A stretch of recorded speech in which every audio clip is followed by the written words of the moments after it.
Seoul, the sleepless city of South Korea, is famous for its dazzling nightlife, neon signs, and a subway system that never seems to rest. But hidden beneath the bustling energy of the capital lies a sinister rumor, one that whispers through the dark tunnels of a particular subway stop. The place is called Oksu Station. To most passengers, it is just another stop on the line. But to those who have heard the stories, it is a cursed place where people vanish, where suicides occur without reason, and where shadows move even when there is no one around. Our story begins with Na-young, a young journalist who is ambitious, sharp, and hungry for recognition. She works at a news agency, but is struggling to make her name in the industry. Most of her seniors treat her like a rookie, assigning her minor stories that never make it to the front page. But Na-young has a secret obsession. She wants to uncover the kind of story that will shake the nation and prove her worth.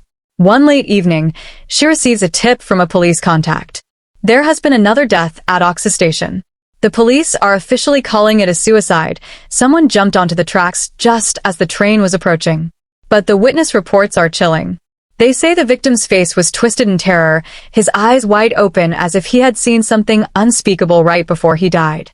Na-young, sensing a breakthrough story, convinces her colleague and close friend, Yuwon, a photographer with a calm but curious nature, to join her.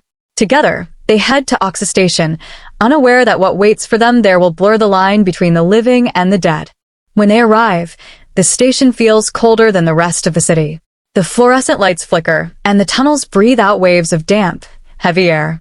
The place reeks of something metallic, something almost like blood. Police officers are already sealing the scene, pulling a lifeless body from the tracks. The man's face is pale, frozen in an expression of raw fear, his hands stiffly clenched as though he was trying to fight something invisible. Na-young interviews the police officers and bystanders, but none of them can explain what really happened. Some mutter that the man looked like he was being dragged by someone or something before he jumped. A witness, trembling, insists he saw a woman standing behind the victim. But when the police checked the CCTV footage, there was no one there. Only the victim and a faint blur in the shadows. This sparks Na-young's curiosity. She decides to dig deeper into the history of Oksu Station. Her research reveals that the station has an unusually high number of suicides compared to others in the city. The official explanation is stress, depression, and city life pressure. But conspiracy forums and paranormal blogs suggest otherwise. They claim that a ghostly woman lures passengers to their deaths. As more unexplained deaths occur, Na-young becomes convinced this is not mere coincidence.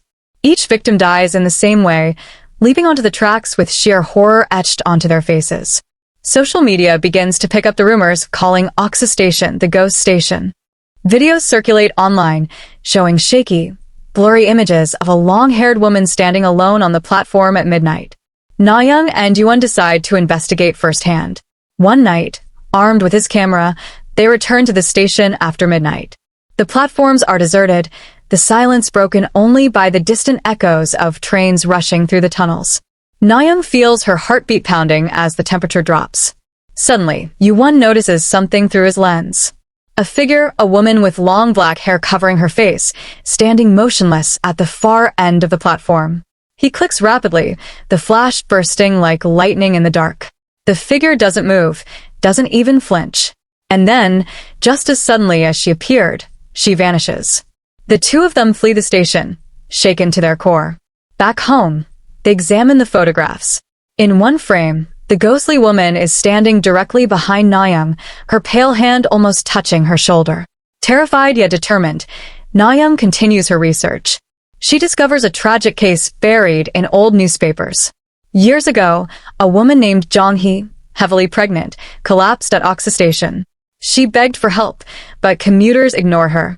In the cold indifference of the crowd, she died, both she and her unborn child lost on the station floor.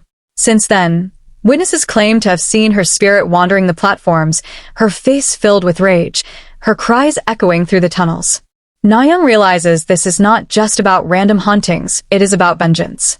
The ghost of Jong-hee, abandoned and betrayed, seeks retribution by dragging innocent lives into death, forcing them to experience the terror she felt in her final moments. To stop her, Na-young and Yuwon seek the help of a shaman. The elderly woman warns them that Jong-hee's spirit is bound to the place of her death. Unless her story is told, unless the truth is brought to light, she will never rest. The shaman prepares protective charms but warns Na-young, the spirit will not let go easily. She will come for you, because you have seen her. That night, Na-young dreams of Jong-hee. She sees herself in the subway, the lights dimming, the tracks rumbling. The ghostly woman appears, her face pale and hollow, her mouth opening in an endless scream. Na-young wakes up drenched in sweat, convinced that the ghost is now following her. The next day, Na-young writes a bold article exposing the truth of Oksu Station.